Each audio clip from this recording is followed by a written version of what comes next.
I'm back.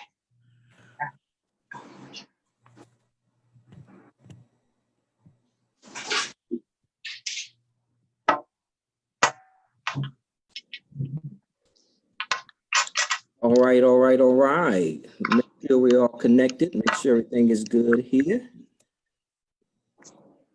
Just one.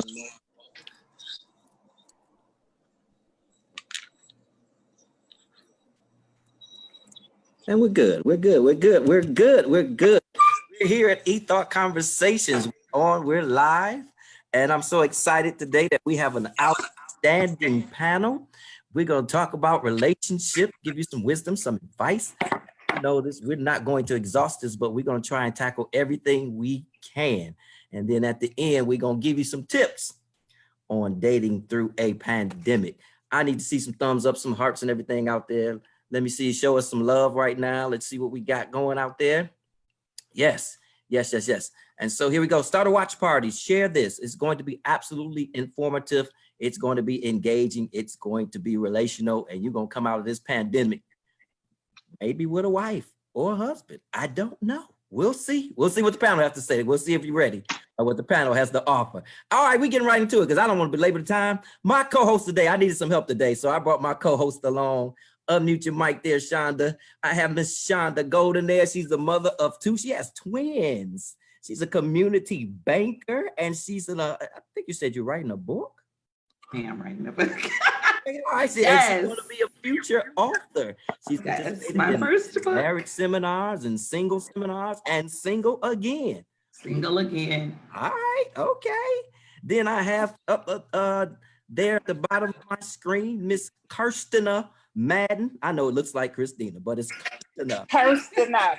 Kirstina. He made sure I understood that. She's with a great smile salon owner. She's an innovative thinker, I'm here to tell you. And she's a social media influencer. Oh, thank you. She influences me every time I say something off, she'll come back and correct me. I just had to say that. And then we have next up, we have Miss Candace L. Parker. I don't know what the L stands for. Too, it's interesting. We all got it's anyway. We'll leave it there. Give me a little more volume on that, Candace. You're a little low. But yeah, she's a writer, she's an innovative thinker, and she's a social media influencer as well. We're so happy to have her. She's the auntie of that wonderful young lady. What's her name? Hazel. Hazel's a celebrity all by herself. And then we're waiting on one of the gentlemen. He'll pop in here soon enough. But there is a doctor in the house. Somebody said there's a doctor. And today he's making house calls. He not cheap, but today he's free. So he's a doctor in the house. He's Dr. Eddie Connor, and he's an international speaker. He's been on Steve Harvey. He's been on Tom Joyner. He's a 10-time best-selling author. And his latest book, I'm sure he'll be sharing with us, is called Wife. And it's a thought-provoking, straight truth guide for single men and women who desire to be married. If you desire to be, let me get some thumbs up there. Let's show some love. Yeah. All right, y'all ready? We ready. Oh yeah, oh yeah. We want to know how to get through this pandemic and come on the right side of dating, right on the right side, potentially with a spouse. So here's my first question. My first question is, I'll start with you, Candace. What does a successful, healthy relationship look like? For me, a successful, healthy relationship, the basis is communication. I feel like with communication, it just really creates a foundation where even if you have incidents, issues, disagreements, you know how to get through it. I think because all relationships go through their ups and downs, communication will be either the glue that repairs what you deal with your partner or help you, just to continue to grow stronger. It develops intimacy. I feel like a healthy relationship is communication. We can look at it from many different angles. So many things go into it, but communication for me is the basis. Okay, communication. Give me something else to that, Kirstina. What you say? Well, we talked about this. Communication is one of them, but we talked about the 5 C's: communication, compatibility, chemistry, What were the other two? Communication, compatibility, Coins. Was it chemistry. coins? Coin. Listen, the coin. No. Okay, see, we starting already. We starting Maybe it already. wasn't. I don't know. Commitment, Commitment. and I forgot what that last five one was. The last one was, but definitely having those things working in tandem in your relationship are important. Like one thing isn't more important than the other, but just having all of those things. And like Candace was saying, you got to have the communication because, you know, you got two individuals from two different types of upbringings and backgrounds. So you got to be able to come up with a conflict resolution strategy when you guys are not in agreement on certain things. And if you can't do that, you can't move forward in the relationship. So let me interject there. Is 3 out of 5 okay, and I developed in the other 2, or are all 5 mandatory?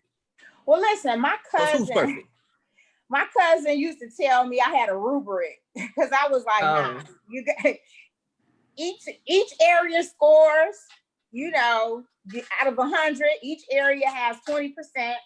So you got to score in each of the areas, but it's got to be an 80-20 overall. He's like, man, that's a rubric. I'm like, you got to have, you can't score 0 in any of the areas. Because, I mean, what's the point of having, you know, commitment, chemistry, compatibility, and, you know, you don't have communication. Communication is on 0. You know, it's like, what you going to do with it? So it sounds like communication may be the foundational block that we have to start on. Yeah. Be able to communicate. Doctor, what do you have to add to that? What think there's a relationship look like?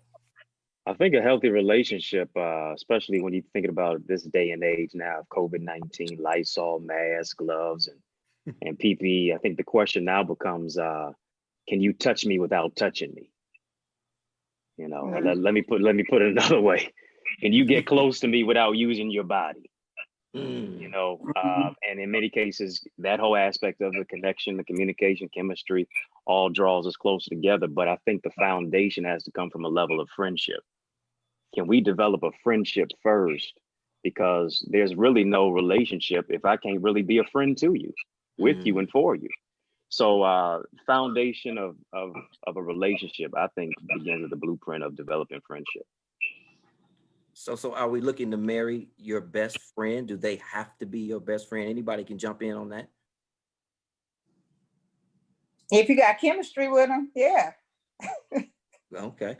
There should be a basis of friendship, but I don't necessarily have to marry my best friend. There are certain things that I just feel like, as a woman, not that you should hide from the person you're dating, but, you know, this is, you know, a man that you should, like, I don't want to talk to my guy about shopping and, you know, different things like that. Right. That I feel should be reserved for my, like, I don't like the whole movement where a lot of these men nowadays are kikiing and spilling tea. My best friend can be one of my girls, and my guy can be my guy that I have an awesome friendship with. Right. I was in, quick plug for 2 groups that I'm a part of, GFE and ST2, 2 social media relationship groups I'm a contributor in.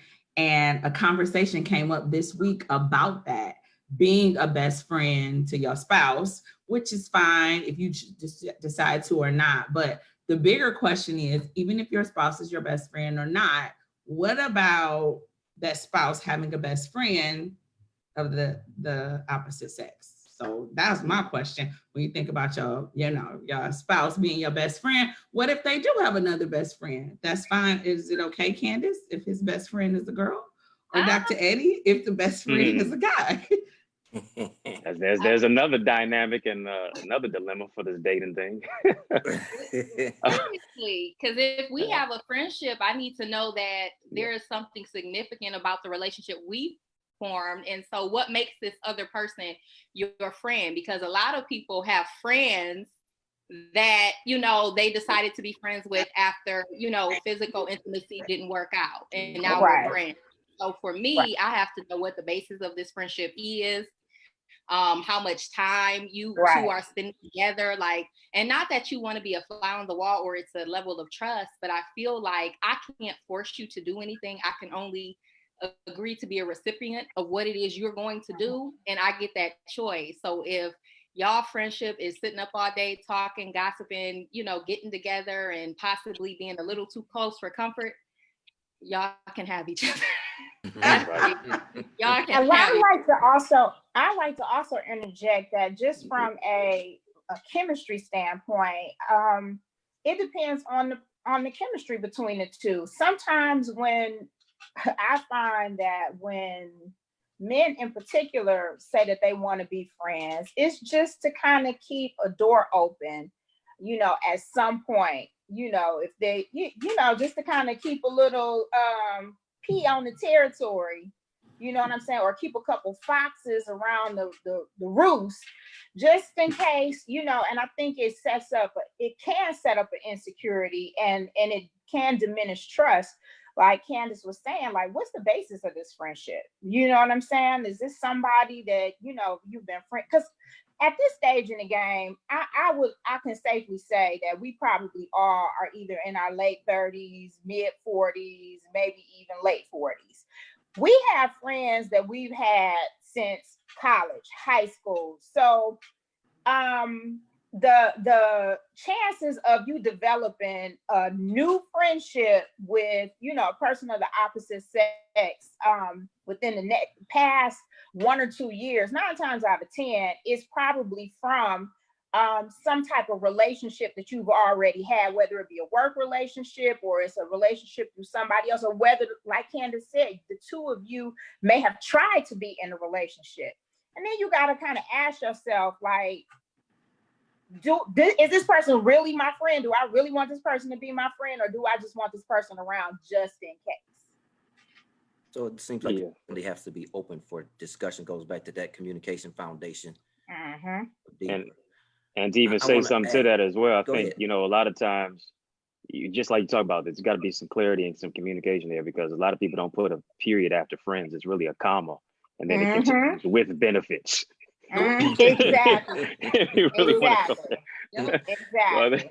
So I think you really got to take off the mask in this mask-driven society now. So Yeah. see what really is under it. It's really Exactly. about boundaries, I think, and the boundaries that we set around our relationship. Like, if somebody doesn't have a key to my house, they can't get in unless they break it in. So it's Right. the key that you've given to other people to have access into your relationship. That really is the basis of it. So if you could trust the person and you set the proper boundaries, but if I have to set the boundaries for them, then I'm probably not the right person for you, because things you should already know. I'm not gonna say you can't have no new friends, like Kirsten said. We probably already know these people. No but new you know, friends. look, you too grown. Where you meet her at? You don't need no new friend. I'm your friend. Y'all stingy. Right. But I think it's also, Right. I think it's also, you know, sometimes being of the opposite sex, you can see a blind spot that your partner can't.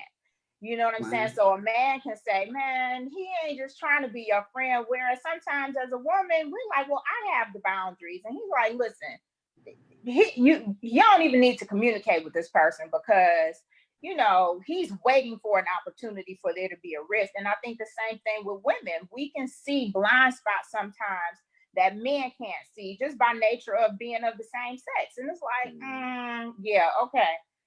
She say she your friend, but you know, and like you were saying, just what are those boundaries? Does this friend know boundaries? Because if you have a friend who, you know, is a habitual line stepper, then we know, you know, And they ain't in a fraternity or sorority, huh? Exactly.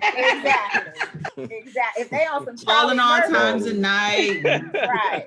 Exactly. Just crossing over those boundaries, even after you set them, then you know, okay, this is not a friendship. This is an opportunity. And that's an area that, you know, transparent confession that I wish I would have known and done better, is to trust a woman's intuition. I may not understand it, but I have to believe she's coming from a good place and for me. if she's with me. Mhm. You know, we're fixers and we think we know. She put her hands up. We know everything, and so You preaching. God is giving you intuition, and He's giving you that to help us. So, all right, now we're gonna move on. Oh, I remembered that last C. The last C was continuity. Continuity. Continuity. You I gotta thought have it was continuity. confession because I thought Pastor E was confessing his sins for not listening to that woman. So I thought it was confession. I just threw that in for free. I'm coming to you, Dr. Eddie. You just wrote the book Wife, and it's preparing people for relationships and for marriage. How does a man know when he's ready for a relationship or even ready for marriage? I think you're ready for a relationship, much less marriage, when you don't need it. When it's not a need, it's a choice. If you think even in Genesis chapter 2, God never gave Adam a woman before He gave him work. Right. So I think a man needs to find himself in his work. I think whether men or women, you can't expect a purpose partner until you first partner with your purpose. And a lot of times we're trying to become the right one for the right one, as I said in my caption for the book. But in many cases, first, you got to become the right one for yourself. And it might not necessarily be your time to date. It just might be your time to wait. We see that word wait as just being idle. I don't move. I'm waiting on God. No, He's really waiting on you to get involved in your purpose, because that might be the time to where you begin to meet them, because you're actually in that level of your purpose. Waiting really means working. I'm still moving. I'm still preparing for what I anticipate on receiving. And a lot of times we come into relationships as a customer rather than as a waiter or waitress. You're not in there to be served. You're really in there to serve. And if you're just selfish, you might just want to be on your own and be selfish, because you got to be selfless in a relationship and a marriage. So if I come to you, you my brother, and I say, Eddie, man, I got this girl, I like her, and I've been talking to her for a while. I think I want to marry her. What questions are you going to ask me? How much you got saved up, eh? Coins. Romance without finance in the new sense. We're gonna add a 6C coin. So, but I don't need to be rich, but I do need to be prepared. You do need to be prepared. What does it say? The unmarried man care for the things of the Lord, how he may please the Lord. The married man care for the things of the world, how he may please his wife. Right. So I've got to make sure that my life is in order with my work, with my vision. I got to have a vision, right? You need to be a husband with a vision. You got to be a man on a mission. You can't expect her to follow you if you don't know where you're going. If you a leader, how you going to lead her if you're not a leader, right? You prayed together, but now you got to pray together. So praying, providing, protecting, I think those are some elements that you have to have in order, and really know what it is that you want. And as that individual is not just compatibility, but you got to have suitability. She's got to be a helpmeet, and vice versa. Pastor Dr. Eddie. So they got their stimulus check though right now, the brethren do. So how does one determine if a man is listening? How does one determine if they are financially ready? Do they, what if they're living with a parent, trying to rebuild or reestablish? They like, look, I got my 1,200 in a dream. I'm ready for you. What would you tell them? The other things that need to be, financially together. And I joke about the coinage, but it's a thing where people think women are out here for money, but women of a certain age, we already have our own direct deposits. We get that every 2 weeks. Okay, but it is good to blend it together. Yeah, a stimulus check and a reality check are two different things in regards to that. I think the reality check is this, yes, you got your coins together, but how's your credit looking? You got your credit together and your coins together, but what's your character? Because at the end of the day, you're not marrying her cleavage, you're marrying her character. Sister's not marrying his height, she's marrying his heart. And so a lot of times we're looking at the superficial things, and I think we got to go substantive to really see who is this individual that I'm looking to make my purpose partner and value me. So I think that element of vision as a man is very, very key and very necessary and important. Do you know what level of life that you're trying to live and that you're trying to build with that individual? And then also, what's your mission like? And then, of course, God gave you a level of discernment. Some things we were waiting on God to answer. He's already given us the answer. We just want him to reconfigure the outcome when we already know within. And so I think those are just some things that are needed and necessary for us as men. A real man's going to manage, maintain, and manifest his destiny. And he wants a woman who's going to help him on that journey to the next level. So he said, you can't lead her unless you're a Or lead you. Yeah. So, and this is for the women. Can y'all follow that, man? Because people think that's true. Follow, or y'all don't want to be led. Yeah. Oh Lord, Put it I in used to context have for me. such a I don't hard know. time with that. I'm I used to asking. have such a hard time with that. Oh my God. Woo. Explain, articulate. I did. I used to have such a difficult time with understanding that dynamic, just by nature of being a Black woman and raised in America, we've been kind of forced into that, that leadership role, kind of masculine energy. We kind of taking care of, everything that needs to be taken care of. And when men would say, certain things about being able for women being able to be led, I used to cringe like, what is this? We're supposed to be doing this together. But what I came to understand, well, the first thing I did was I just started to take a self-assessment, and I would meet gentlemen that really liked me. I really liked them, but at some point it would implode, and I could not understand why. So I just kind of said, okay, well, if you keep doing the same thing, you're gonna keep getting what you got. So something about your process has to change. And then I just began to read and study. And one of the things, to kind of piggyback off of Dr. Connor saying, wait, while you're waiting, you're in preparation. One of the things that I did was I went to therapy. I went to therapy. And I really just began to work out some of my blueprinting, like how I was raised and what I realized is just by the men in my family. My father, he was a truck driver. And I'm gonna make this short. He was a truck driver, so he would be on the road all the time. So when he would come off the road, we would be happy. Oh yeah, Daddy's home. I'll be happy to see him. He would come. He would provide, give you what you need, what you want. Then he'd go back out into the road for about 3 or 4 weeks at a time. So when he finally came off the road permanently, I had to be about 8 or 9.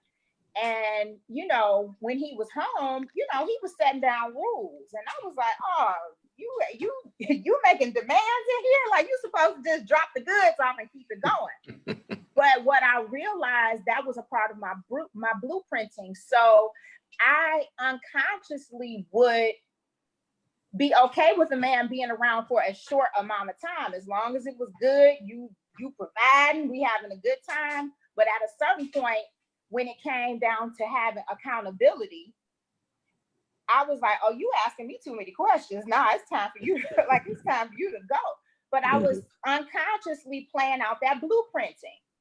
And I was like, wow, I had no idea. So I had to change that thought process so that I could enter into a more substantive relationship, to where when accountability showed up, it wasn't so foreign to me. It was like, okay. And that goes back to Candace, communication. But if you don't do the work in your preparation on yourself, then you may say you want to be in a relationship, but you have those blind spots again to your own behaviors that prevent you from having a sustainable, substantive relationship. So I had to do that work, and I had to realize that, and this is where we go into the science of it, like you and I were talking about, Eric. When I talk about not being able to be led, I had to understand that men and women hear communication differently. We just hear things differently, just by nature of our biology. We get into the corpus callosum and the right brain, left brain. Right. Yeah. Well, we appreciate you submitting to the process. I Right. feel like How's that going? Trust the process. Yeah, trust the submit process. word. I guess I feel so different with that because for me, I'm fine with following, but where are we going? Like I have questions. Like, because when I get in the car, I usually have a destination in mind and I know how to get there. And if I don't, I put on my GPS and I'm led and the directions are clear. And I think as singles, those are questions that you need to ask before you just jump in the car. So I can follow you, but where are we going? And is it somewhere I desire to be? So I'm all for being led and following, but I know that, like you said, with doing the work as a single, I feel like it changes the type of car you'll jump in. So if as a single, I'm somebody who works, who has established credit, who travels, who, who does things, I'm not going to be so easily impressed by just anything thrown my way. And I feel like leadership for most women would be easier to succumb to if they felt more comfortable with who was leading them. And so communication and just establishing that relationship and getting a clear understanding of where this person you're connecting with is desiring to go in life is so important, because I feel like most people join with someone and find out that they want to go in different directions. And then it's just a whole lot of conflict and confusion. So I feel like I am all for leading. But so let me interject there. I'm one that you have to show me. So give me a best practice of setting an expectation. When are you having that conversation? Are you having that conversation at hello, or are you having that conversation? When is that conversation taking place? Because I've seen both sides of it where people be like, okay, so where you going before you get my number? And it's like, whoa, hold on. No, it's subtle. It's very subtle.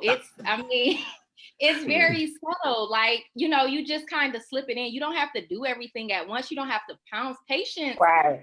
Like, and I feel like a lot of women, we just, the first date, we're just there with our list, but you just work it in, when you talk about, what you two do and, okay, yeah, that's nice. So is that something you want to do long term? Is it just for now? You just kind of work it in, give it some time and allow it to flow naturally. But at the point where you see it's something that maybe you're not interested in, I feel like that's when you interject and say like, well, hey, this is how I feel. This is, what my hopes or expectations are. But I don't feel like it is ever wise to go in with a long list of what you want and what you desire, because it'll come up organically. In my experience. That's a question. Candace, I'm so glad you said don't say it on the first date, because people, a lot of people in the church, any women could do it, but a lot of people in church or Christian women, I had a friend who literally went to a bridal shower meeting for a girl with a husband by faith. Literally, she had not met the husband. She had a whole meeting because she had a husband by faith. So sometimes people will do it at the beginning. They're like, oh, okay, are you looking for marriage before, like Pastor Eric said? But I just think that a lot of people feel that most of us women are like that, and they're always looking for marriage. And sometimes we just are being friendly and just seeing where the conversation goes. But I just think that is a narrative in our community, that women are just so desperate for marriage. So you can't smile at a woman, you can't ask her for a number, or she planning a wedding. And that may be true for some, but it's not true for all. Sometimes we trying to figure out, do we want to marry you just because you a man? We not necessarily, interested in marrying him either. So I just wanted to throw that in. Let the church say amen. Points were made. Amen. Can I add something to that as well? One of the things that in my work, one of the things that my research uncovered was that once you do your work and you're clear about what it is you want, you very much so can say at the onset what your intentions are. Because I have found that even though Steve Harvey is like, don't tell a man exactly what you want off the onset, because then he gonna like, I found that you have men who are very clear about what they want, and they're looking for committed relationships that will lead to a marriage. And they're very honest about that, you know, from the onset as well, because they don't want to waste their time either. But going back to the leadership thing, what I found is that is not so much of a leadership conversation, but it's more of a masculine and feminine energy conversation. Which one are you in the relationship? Because you can have men who are heterosexual, who are the feminine energy in the relationship. And that just means that if you're the feminine energy, you prefer that your feelings be cherished first, and then you be respected second. So you're more compatible with somebody who wants to be respected first and their feelings cherished second. And then you guys meet, it's that yin and yang, and that's the compatibility of it. But if two people are both masculine energy, the man and the woman, that's not going to be complementary. That's going to be competition. And that's where you have those issues. And when I found out about that, there is a semantic switch in your language that has to occur, so that whether you're the feminine or the masculine energy, your opposite partner can hear what you're saying from that point of view. It was deep. I was like, okay, let me try some of this. So where I used to say I had a problem with men saying they want to lead, what it was for me, I operate very well in my masculine energy because I'm self-employed. I've been a single mother, but my preference in a relationship is to operate in my feminine energy. But I was meeting very masculine energy alpha males that I like, but I was also showing up in my masculine energy. So we would conflict. We would compete. I would contest, you know, even if he is, what he's saying ain't necessarily right. What I had to learn is I don't have to say nothing about it all the time. I can let him be wrong and it's okay. And when I start to show up more in my feminine energy in relationships, I started to see that I was getting a lot further than where I was before. And there are very specific things that you can do to show up as a feminine energy in your relationship. And we know he ain't leading the relationship. Scientific study. Right. We as ladies, we know he ain't leading the relationship. He doing what we want him to do. But I do want to put there is a way to have that conversation with him to where it is what he thinks.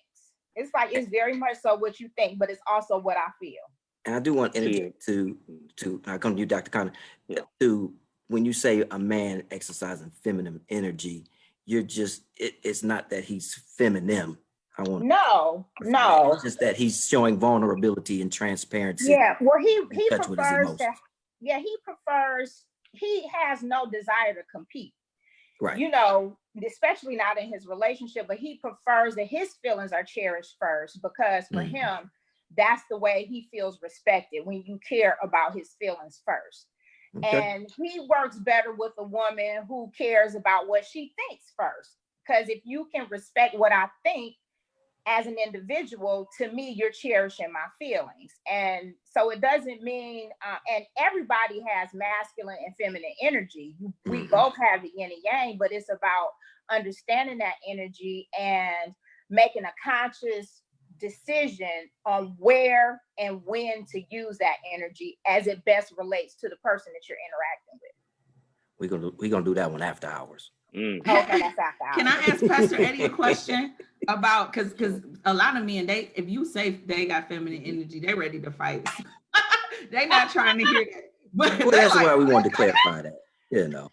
But can I ask Pastor Eddie a question? When we're talking about submitting, you too, Pastor Eric, when we're talking about submitting in relationship, once upon a time, I went out with a guy, and he brought up the fact that women should submit prior to marriage. And, you know, man is the head and you should submit prior to marriage. You need to practice submission currently. What is your thoughts about that? Like, I'll defer that to Bible does say Dr. submit. Connor. He wrote a whole book on that. Go ahead, Doc. You know, submission is only in the framework of marriage. I think, I think you are going to be able to discover and discern what somebody's level of submission is, in the friendship, dating, courting stage. But I think in many cases, when you look at that word submission, it's always been, in many cases, made to be a cuss word, because submission is done incorrectly as a form of control. I'm the man or you the woman, is my way or the highway, right? So I think when you really think about even that word submission, sub is like a submarine is under, right? Mission is something greater than ourselves.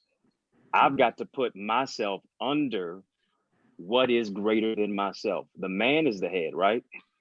Well, God is the head of God is the, you love your wife like Christ loved the church. So God is the head of the man is the head of the woman, right? But I know y'all say, sisters, well, yeah, he may be the head, but I'm the neck. I'm gonna turn that head any way I want to turn it. We didn't say, what are you talking about? You Never thought heard it though. Never heard of it. And fellowship have to go hand in hand, right? So not only is she submitting to him, he's got to submit to her, Right. in the form of love through what Christ showed the church. So submission is not just a one-way street.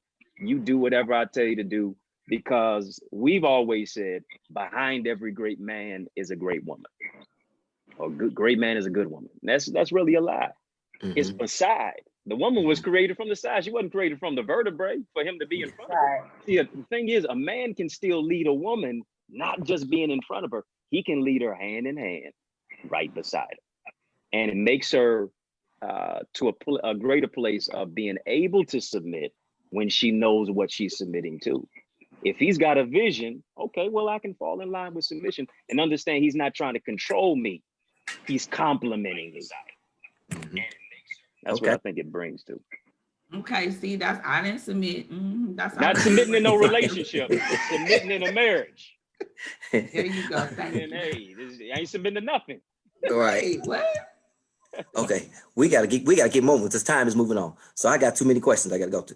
I want to ask each and every one of you, and you can go in those certain order, so then y'all can start to give me your sound bites, because we only got like 15 minutes. What do you wish the opposite sex understood more about you? Candace.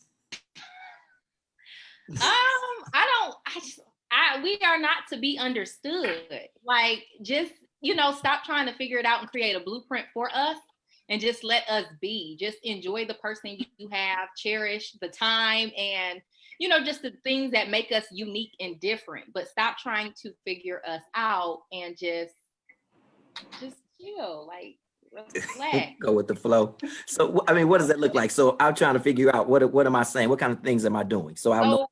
So for me, it's not, if I'm, having a day, not assuming that day is a result of a certain time of the month. Just being like, she's having a day. Let me not try to figure it out, or, put a pin in this, or create this, equation as to how to, prevent this from happening, and just understanding that, we're humans. And we're not necessarily to be figured out, but just embraced as our own individual self. So that for me has been something that I often come across in men. They try to just kind of like size up exactly what a woman does. If she cries, it's because of this. If she's late, it's because of that. So I just feel like it's not that serious. It doesn't take all of that, and just allow your individual person to be your individual experience. Don't compare me to anyone else. Don't try to let you alone. Just let you be. I got it. Let me live. That's terrible. That's just me. No, that's fine. I just, I'm gonna be funny. So, it's like yes. having a day. But what I would say for me is, if you tell me what that day looks like, and tell me how to handle you during that day, I got it. Perfect. And to do is try to figure it out through osmosis. Right. And if I have the same type of response another time, it may not be because of that specific thing. It could be something different. So I guess that for me is the thing, not being like, okay, I see she's having, or, in a mood, and so it could be because of this. Like, just allow, I don't know, I got it. Shonda, go ahead, quickly. What I think men knew What do you want me to know? I think what's important is I love the thought and the concept of love languages, and I think that is so important. We need to love each other in the language that I need. I'm not a gift. Gifting is not my love language. Now, I would take a diamond or two, of course, or coins, but that's not my love language. My love language is time, quality time. So I think we need to understand, like Candace says, everybody is not the same. We're not living off of cookie cutters. Don't base me off of your previous relationship because I'm so different. And I change as well, even though, we're adults, but we still change because of who we are, because of where we are in life. So I think get to know that person for who they are, love them in their love language, or like them before we get to the love, like me, how I appreciate, how I like to be liked. Okay, got it. Kirsten? So is this what I need men to know particularly What do you about want? me, I mean, or just give just me what I something want quickly. men to know about women in general? Yes, that you wish we understood better. We need you to do your work. We really need you to do your work. We need you to get the therapy that you need before you approach us in these relationships. We are not your therapist. We can't be your boo and your therapist and your mama and everything. We need you to go do your work, please, because we can't do the work with you no more. Do the work. We need you to get it together. I'm serious. Like, go get. That's why you on the panel. Unpack your baggage before you show up. Because I'm like, I did my work now. I done did my therapy, and I came up. I done unpacked all my bags. So I need you to do the same, sir. Okay, that's good. That's why you on the panel. Do the work. Go ahead, doctor. I think it's great to hear from these bright, brilliant, bold, beautiful sisters. And I'll interject this as a man. Oftentimes, sisters really need to realize that we're more Clark Kent than we are Superman. Mm-hmm. And oftentimes, we wear that S on our chest as men, but in many cases, sometimes it means that we're suffering in silence. We're parading as if we're strong, but in many cases, we're struggling. And I think vulnerability and masculinity cannot coexist in the same space. Oftentimes vulnerability is seen as femininity. And so what we go through life is wearing this mask. You think about masculinity, the prefix really is pronounced mask. We go through life wearing that. We take that into our relationships. We wouldn't start wearing, that's right, living your life like it's golden. We didn't just start wearing masks in COVID-19. We were been wearing masks before that. Mm-hmm. Our representative was a mask. But I think women need to understand this. A man does not want to fight in the ring and in the corner too. You think about Muhammad Ali, the greatest boxer of all time. He had a cut man in the corner called Bundini. Muhammad was out fighting, Once the bell rang, he went back to the corner.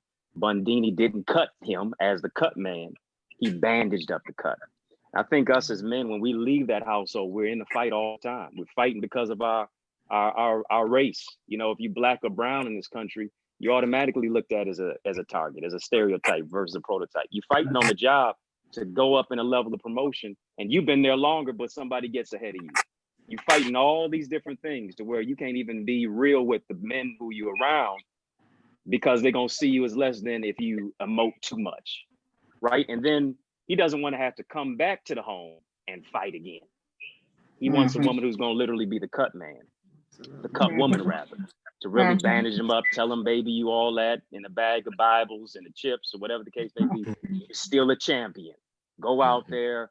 I'm going to encourage you in here so that once you go out there, you can understand that you can fight. But once you come back here, you can love me with some good TLC, right? Wow. So I think that's one thing that we want our sisters to know. Don't fight me. Put your cash app on the screen. Right. $sign DREDC. Yeah, as well as Superman. Yeah. Let me ask you this: how do you build trust in a relationship? I was listening to Brene Brown. I don't know if you guys know who she is, but she had a really great analogy about trust. And she said, trust is like it's a container, and you fill that container. Each act that you do that creates trust continues to fill that container. So it's not one specific thing that you do to build trust, but it's like a series of actions that occur over the time of being with that person that end up creating just that, or filling up that entire container of trust. Do we share passwords? We don't share. Best Y'all practices. just give us y'all. Huh? If we don't share, we just get y'all's. So You it's not necessarily a sharing. We just receive you guys' passwords. Listen, if it's real trust, having it shouldn't matter. Not having it shouldn't matter. Exactly. But passwords is tricky. I wouldn't do that. I know some couples that Yeah, I have wouldn't either. the password to phones and social media, and personally I don't think it's wise. So I And agree that's why I with bring Candace. that up, because this is practical application. People fall out about that stuff. Yeah. I agree with Candace. Once you're in a relationship or a marriage relationship, you already sacrifice so much autonomy. You still are a separate person from who you're in a relationship with. So I think that you still should be able to maintain some semblance of that autonomy and some privacy, even within the relationship. So I agree, like passwords and like, I don't need to have all of that. Okay. Because where there's smoke, there's probably fire. And if you're suspicious, it's probably because you have an indication or a reason. Right. I find through experience. I don't know. You want to add to that, doctor? Did you want to say something? Seeking ye shall find, huh? right. Doors shall be open. Do I have to sacrifice my relationship, my happiness to be in a successful relationship? Do I have to not be who I'm called to be? Or because you're more important now that I'm in it? I don't think you should ever have to sacrifice yourself. But I do think that people should be more intentional about being who they are in the relationship. That way, no one wakes up and discovers that they're with the representative of the person that they initially joined with. So as long as we go into it being honest and true to who we are, I don't feel like a sacrifice has to be made, but it will give a person the choice to stay or go. And that's usually what happens. You feel like you sacrificed, you feel like you were living this lie to appease this person, and then things fall apart. But if I show you who I am and I'm true to that, you can choose to take me or leave me, and vice versa. Do anybody believe in love at first sight? I believe in chemistry at first sight. Okay. Lust So at first you may sight. not, you discover the I love. call it chemistry, girl. Girl, we got chemistry. But I mean, depending looks on at the first type of sight. person you are, you could have chemistry. I mean, with anybody. I call it lust. You saw Yeah, something. but no, you can't have chemistry with just anybody.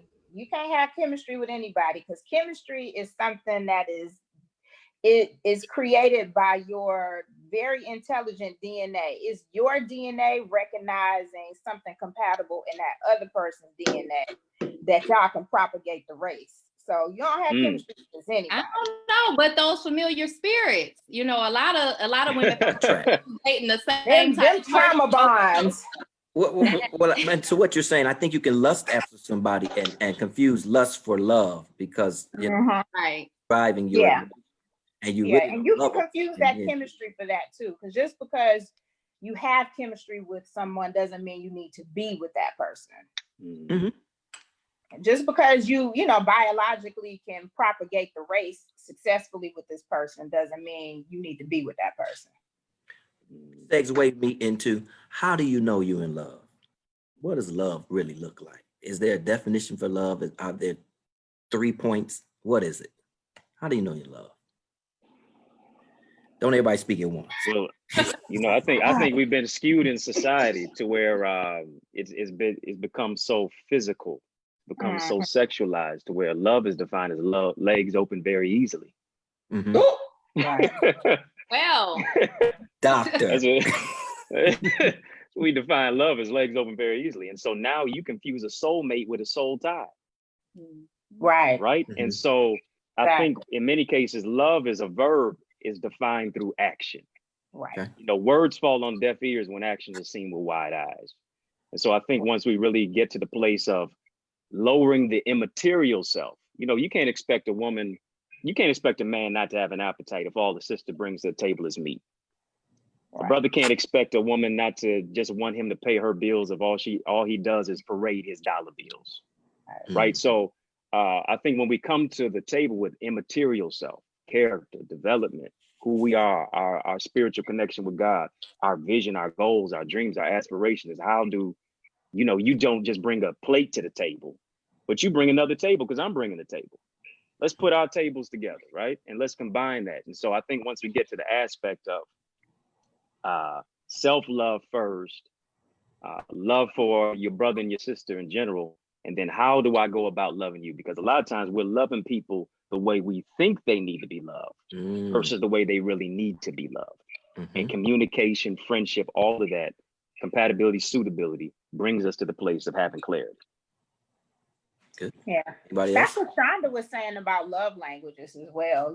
Just making sure that one another's love, taking the time to know one another's love language, and they also have an apology language as well. So not only knowing your love language, but going back to communication and conflict resolution, knowing one another's apology language as well.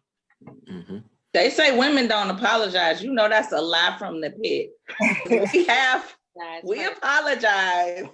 We just use a different language to do it. Right, exactly. I need to be bilingual. Right, exactly. Well, what is that? We don't speak that language. So what does that sound like? Help us out. Oh, Eric, come on. You know what you're talking about. I think, honestly, personally for myself, the devil is very busy with Comcast in my neighborhood. So thank you for letting me rejoin. He's doing his best work with Comcast. But personally, if I could just, one thing Pastor Eddie was saying is when he was talking about, the man fights all day, he doesn't want to fight with you. I think from my experience, from being, married, single, divorced, whatever, and single again, I think you're supposed to be better, stronger, and wiser as you age. So when you hear the phrase "be his peace," I think that's really important, because people think like women, don't know how to give peace, and we don't know how to apologize. We always raising hell. That's not the case for some of us. We may not, number one, like she said, apology language. We may not know the apology language you need to hear, but I think we, are not always wise to how a man needs to be apologized to or talked to or dealt with, just because we so used to, being in our own self, especially when you've been single, you do have blind spots. So I think, because I've been, like you said, done the work, therapy or not, when you've done the work and you've looked inside of yourself and you've grown from your mistakes and you've known what it takes to build a strong relationship, I think that tells you right there that you're ready to apologize. How important it is. Even as Christians, that's really the basis of relationships. We need to get that under control, so we'll know how to maneuver in relationships with other people, not just the opposite sex. You have to know how to own your stuff in any relationship. So I think that's really important, but I think that comes from a certain level of maturity is what I was trying to say. If it's relationship maturity, if it's age maturity, whatever it is, but I think that is so important. If people don't grasp how to apologize and to make the wrongs right, I think you will limit your chances of being in a relationship, and you'll end it quickly. Because I'm not trying to fight either. All my life I had to fight. I ain't trying to do it in my own all my life. All of my life. I'm not trying to do it now. Too old. The older you get, the more you just want peace. You're like, exactly. That's you right. Can I give the ladies a strategy that I learned on how to keep peace and be his peace? Shut up. So this is my thing. If it's not illegal, if it's not immoral, if it's not unethical, I just shut up. Okay. I'm like, okay, that's what happened. Okay. So, what are we going to eat tonight? What do you want to, I just move it along. And I used to challenge all the time. Like, that ain't right. Cause see what had happened was, now that doesn't make sense. Like I would challenge all the time. and I had to learn, okay, if it's not illegal, immoral, or unethical, it's okay. Even when it comes down to, if he asks me, let's go to dinner, I want tacos. I'm like, okay. I get to the point where I don't even challenge that, because it's like, okay, you want tacos, that's fine. I don't have a problem with that. If he asks me, what do you want? Then if I don't want tacos, or if I have a taste for something else, then I'll say that. But if he say he wants tacos, I'm like, let's go get tacos. It is no need to even challenge that. He's clear on what he wants. It's not that big of a deal. Let's go eat. I can hear somebody listening to that though and thinking, not me, because I understand what you're saying, and thinking like you lose yourself, and where is your own value in that? That's what some people might be thinking. Unfortunately, when you say, hey, okay, let's eat the tacos, well, when do you get to eat? That's what people might. Well, the thing is, I just choose, if it's something that I want, I don't pose it in the framework of what I think. Okay, so right-handed men, women, left-handed men, ambidextrous men have a larger, what's called corpus callosum, which means it's the bridge between the right and left lobe, which means we feel and think at the same time. Right-handed men have a smaller corpus callosum. They think or feel at any given time. So when I'm talking to a right-handed man, which is what I got, I don't tell him. I better start working on my. I don't tell him what I think. I tell him what I feel. And I ask him what he thinks about how I feel. Because for him, for some reason, I don't know why they are built this way, it doesn't come off as a demand. It comes off as a feeling. And because he wants to defer to my feelings, he does he wants to make me feel good. So if I say, I feel like having steak tonight, what do you think about that? And he defers to what I feel. He's like, what, that'll be fine. Let's get steak. So for him, it sounds like I'm asking him for permission to have steak. But I know, because I'm talking to a right-handed man, I have to tell him how I feel to get what I want. Yeah. You can't tell all the secrets on Zoom. Inbox me. Wow. I gotta get online for that. Share that thing. I'm right-handed, so I don't replay this part. Right. I hope he's not watching. He gonna somebody on the thread answer that question. Well, somebody on the thread said I'm left-handed, and that's interesting because left-handed and ambidextrous men think and feel at the same time, which is why 4 of our last 5 presidents have been left-handed. Because repeat that again, because they do what? Left-handed and ambidextrous men, their corpus callosum is like a woman's, so they think and feel at the same time. Got you. That's why 4 of the last 5 presidents have been left-handed. Okay. Okay. We about to wrap up. So here's what I want to, because we're authentic and transparent.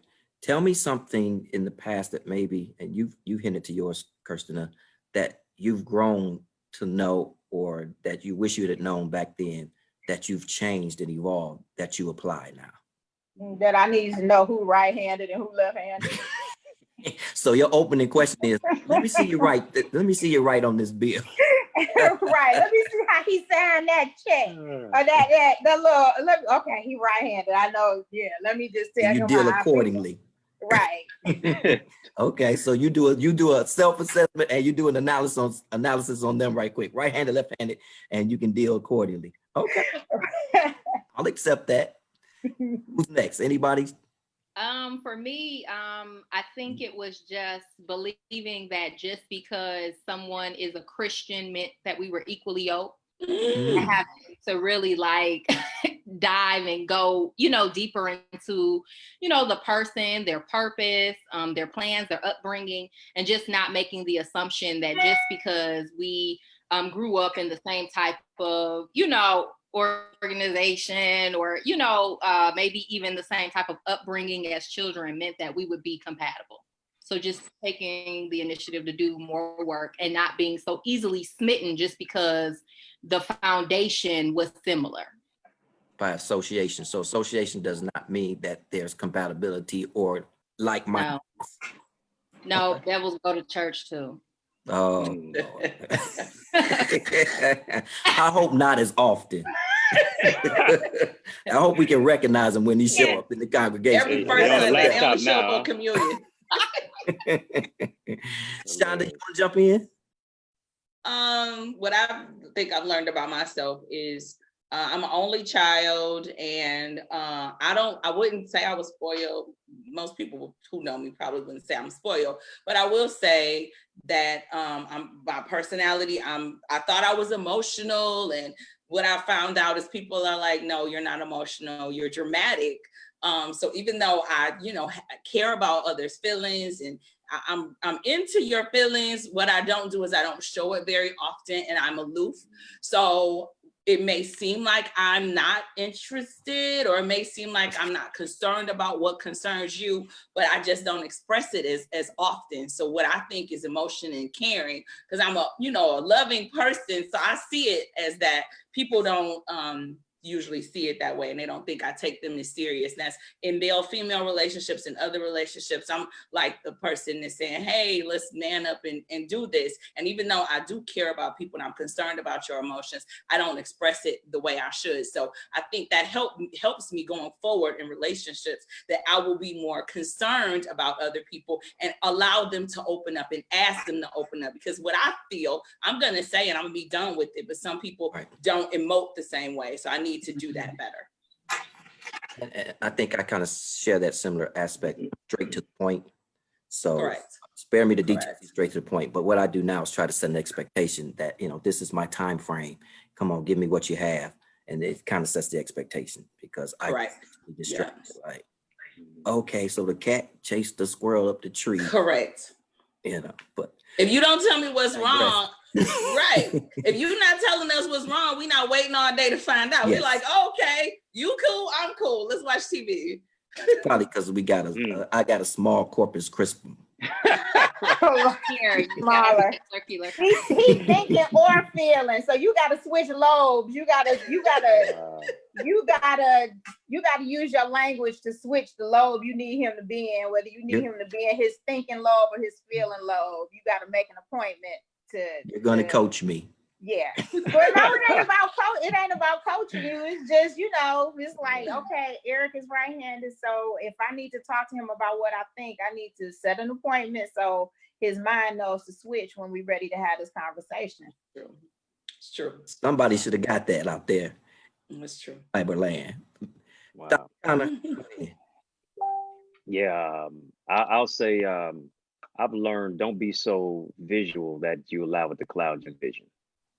I think that's one of sometimes the character flaws for us as men, because we're so attracted to a voluptuous woman, 36, 24, 36 curves like the letter S, but you got to find out if sister's a snake. Listen,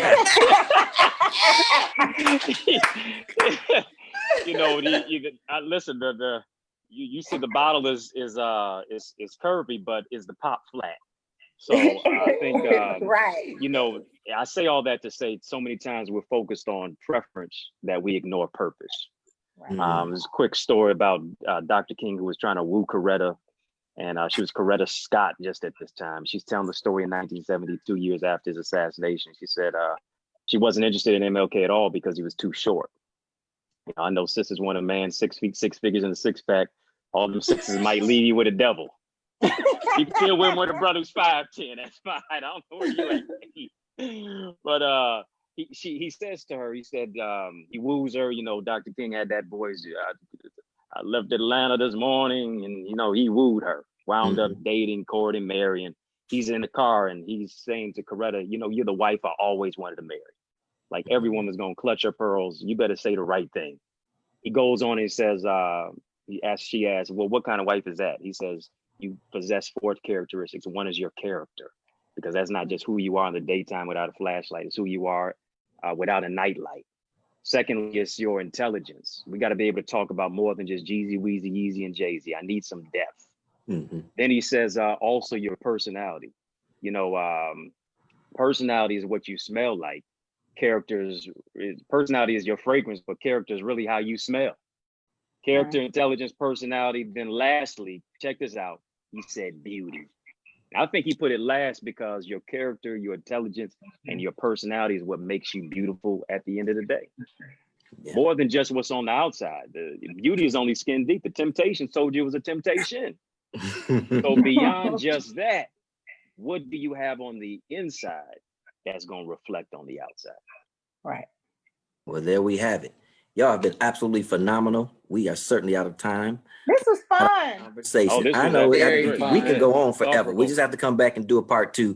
But the topic was dating through a pandemic. So with all of that information, Shonda's gonna give you some practical applications for the all of you out there, how to date, some things you can do to date through a pandemic. She's putting on her lights off. Hit it, Shonda. I'm gonna come back to each one of you for closing remarks, and then all right. Here are some ways that you can date while a pandemic. All right. Now, you guys, thumbs up, thumbs down. This is what you like to do. You guys, you can agree on a virtual date. Yay! Who would be open to agreeing to watch a movie together or eat a meal delivered? The guy can order her food. She can order him food. Shake things up a bit. Pay for the delivery. Ladies, we can come up off the delivery as long as it's less than like $10. Order him some McDonald's. No, just kidding. But ladies, we can do that too. Show the man, hey, it's not all about the coins. I can give some money too. Cook a meal together over video chat. If your guy doesn't know how to cook, you can help him and say, hey, these are the ingredients to get. Have a paint and wine or sparkling cider for those of us who don't drink. And you can do that date by video or play Pictionary. You can pick something and you draw it, he draw it, show each other. That's kind of cute. Send her a playlist of songs. Girls love music. And if you send them some nice music, you send a playlist, he send a playlist, more than Jeezy, Weezy, and Heezy. But you just send a playlist of songs. And then you can imagine dancing, or you may get up and like do a little dance together. Have a coffee date together. Bring your favorite coffee, your favorite tea, drink in the morning, and then you can have that date together. And lastly, but not least, for those of us who are church folks, invite them to your live. Say, hey, why don't you watch my church live? Hey, I'll watch your church live, and you can share some comments. So we just wanted you to know there are ways out there to date during a pandemic to get to know each other. It's not the end of the world yet. Thank you. Good. But make sure you stay safe. If you are walking or anything like that, stay safe. But you absolutely can pursue relationships right now. I'm not gonna get my Jeezy, Heezy, Queasy. I'm gonna get my Dr. King. Girl, I had a dream the other night. Right, all right, there you did. I'm gonna send him the voicemail. He You played came Dr. up on King the when he called mountaintop. Anyhow, I'm going around the horn. Give me some closing remarks. What you want to leave with the people? Tell us what you got going on. Go ahead, Kirsten. I'll start with you. Then I'll come to you, Candace. I'll come to you, Shonda. And we'll close out. The only thing I have going on right now is I will be reopening on June 1st my business. I've been grieving and just kind of chilling and going through my process. So I'm taking it slow. So that's all I got going on right now. Look, I've told everybody when I got online, I was like, I acted like I'm really going out. I don't put on perfume like the people can smell me and they really can't, but so this is the highlight of my last 2 months. Good. We appreciate you. We thank you so much. Go ahead, Candace. So for me, one thing I'll say, this pandemic really pushed me to take that leap to just to kind of like get into my system that, you only live once. The world can be here today, gone tomorrow. So do those things that you're passionate about. So I'm putting out a book in September. Excellent. And so I'm really excited about it. It's something that I've been wanting to do, but have kind of been very apprehensive about doing. So yeah. I'm excited about that. Congratulations. Congratulations. What's the content of the book going to be? Can you release that yet? You don't have to. Yeah, it's actually a children's book. So with the election and with the world being the way it is, I thought of a really cool way to kind of teach about the electoral college, absentee voting, and just things like that that I feel would be very useful given the time that we're currently in. So it's broken down so that a 5-year-old can understand. So if you are someone or know someone that you're curious about the voting process, this would be a great book for you. Excellent. Excellent. Yeah. Shonda, our wonderful co-host. Thank you for having me. It's so nice meeting all you guys. One thing Likewise. this pandemic has started up is two things that I'm working on. I work with my son, and somehow we developed a children's ministry as a part of my church. I had a small Sunday school class, and we decided to just go live on Facebook. So I have a children's ministry, and we do a live every Sunday. So if you have any children under the age of 12, we teach Bible study every week at 3:00. Me and Proverb Pete, he's a funny little puppet. And I wrote a book this winter, over the winter season, with one of my very good friends, Dr. T. We wrote a relationship book. It's a his and her how-to guide on being single again. So regardless if people were, dating or married, whatever, it's just about how to start love again. And that'll be released around August. So look for that. This is the first time I've ever publicly talked about that too. So people like, you wrote a what? I never even told nobody. But it's on Facebook now, so whatever. Coming out your comfort zone. That's absolutely phenomenal. Right. Yes, sir. Yes, sir. I just want to say, bro, appreciate the opportunity to be on your show and your platform. You really have a pulse on the people, especially as we're in this pandemic, but also inviting me with these incredible sister soldiers today to really hear some perspectives. So really appreciate you. And really for me, in this whole aspect of a pandemic, I'm recognizing and realizing that the most dangerous place you can be is not when you're walking on water, is when you're staying in the boat. And so being comfortable, being uncomfortable, being comfortable is really where we are right now. You see 39 million people have filed for unemployment. 1 in 4 Americans have lost a job or income due to this coronavirus.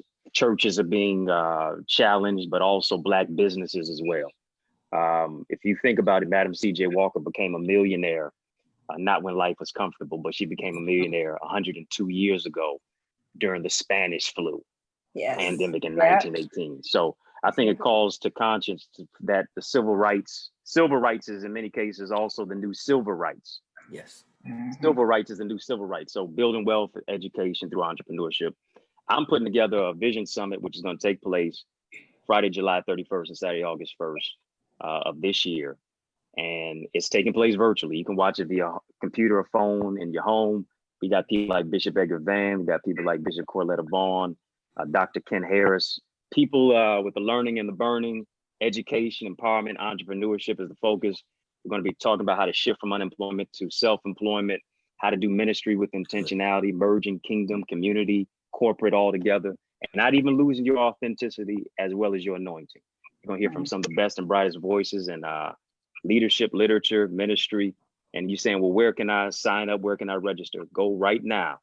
The revolution not only be televised, it'll be digitized. Go to thevisionsummit.org and check this out. It's for 2 days and it's only $39. Only $18 per day. You can't find any virtual conference that's going to be that inexpensive to where we undercharge, but we over deliver. Yeah. So go ahead and register thevisionsummit.org. And so appreciate you, bro, for the opportunity and these sisters. Thank you so much, all of you, for taking time out of your Sunday at 6 o'clock. I'm gonna let you go enjoy the rest of this weather because it's an absolutely gorgeous day. But I want to thank Miss Kirsten Madden. Thank you. You're welcome. Say that last word again for me because I'm going to destroy it. What is it? What kind of brain do I have? The what? You said the corpus callosum? The corpus callosum. I want to thank you for bringing that to my attention with my right-handed self. And I'm going to study that and connect the dots and all of that stuff and be better at what I do. Thank you, Miss Candace L. Parker, for joining us. Your insight, you're absolutely phenomenal. I appreciate that. Thank you, Dr. Eddie Connor. Oh, yeah. And your books are out. They can get them on your website. And what's your website again? EddieConnor.com. You can go there as well. Got some books out there, especially in relationships for the ladies as well as for the brothers. So go to eddieconner.com, get that latest book. My co-host Shonda Golden was on there. And I want to thank everybody. Next week, we will be doing the couples. I'm going to have the couples. I'm going to have Gerald and Tammy Hatton. I'm going to have Ann Terrell and Candace McCoy and one other couple, and it's going to be absolutely phenomenal. So I need my couples back next week. I thank you for E-Thought Conversations. I'm going to leave you with an E-Thought in this, whatever relationship you're in, you need to associate with people that inspire you, people that challenge you, people that make you rise higher, people that make you think brighter, people that make you better and add to your purpose and destiny. And just don't marry your pretty, marry your purpose. I love you. God loves you more. I thank y'all. We'll see you next week, same time. Bye-bye. It'll be 8 o'clock next week for the couples. 8 o'clock next week for the couples. You absolutely want to be there. Thank you, everybody, and have a marvelous, safe Memorial Day holiday. God bless.